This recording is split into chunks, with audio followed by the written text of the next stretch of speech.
If you're trying to start creating content but you do not know your niche, or you are confused because you are just jumping from one trend to another, today I'm going to tell you exactly how to find your creator niche. And trust me, it is not as hard as you think. Hi guys, it's Faye, your lifestyle creator and visual storyteller.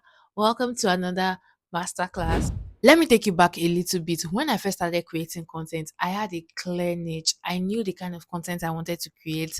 But somewhere along the line, I got tired of that niche because I was actually boxing myself. But instead of me to find my identity as a creator, I started jumping on every trend. I was just over consuming. My page was looking like a buffet with so many things.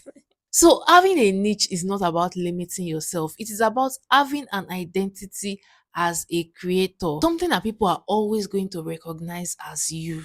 For example, when I hear CCME, what comes to my mind is food, home, family, cooking. Do you get? The people that follow her know that they are always going to get nice meals and those home, family, lifestyle content. When you hear Pella, what comes to your mind? Live streaming, entertainment. The people that follow him know that they are always going to have fun on his page. They follow him because he is unpredictable, he's entertaining, and he does not fail to deliver that to his audience. When I hear Tayo, I immediately think about travel, those documentary style vlogs. When you hear Aproko Doctor, what comes to your mind? Very clear.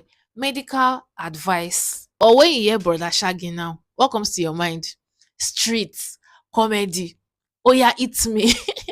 So this is to tell you that successful creators are very clear about what they represent. So now this is what you are going to do to find your own niche. First, I want you to ask yourself, what do I love sharing? Some of you are unpaid therapists to your friends. You know how to give relationship advice. Whenever your friends have issues in their relationship, you are always the go-to person for advice. That is your area of expertise.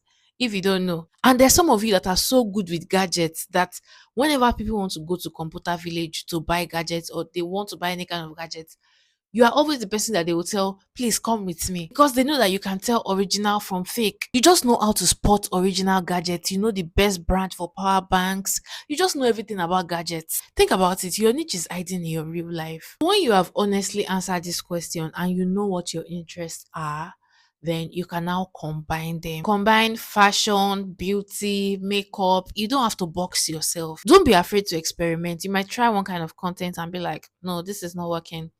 That is fine. Just make sure you're consistent, because if you decide to stop and say, okay, let me figure out what is actually going to work for me, you are never going to figure it out because you're just going to keep overthinking. But when you keep creating, you keep learning in the process. And that is how you're going to find your identity. But just know that your niche does not have to be perfect from the first day. It improves with consistency. So once you already know your niche, your page needs to scream it. Your profile picture, your bio, your feed, your video thumbnails, your content, everything needs to align with your niche. When people visit your page, they can already tell what your niche is in 5 seconds. So tell me, what do you think your niche is? Drop it in the comments because I want to see what kind of creators are rising in 2026. Also, let me know if you want me to do a story time on exactly how I found my niche. Don't forget to hit the subscribe button and turn on your notification. And remember, every video on this channel is a masterclass. So see you in the next class.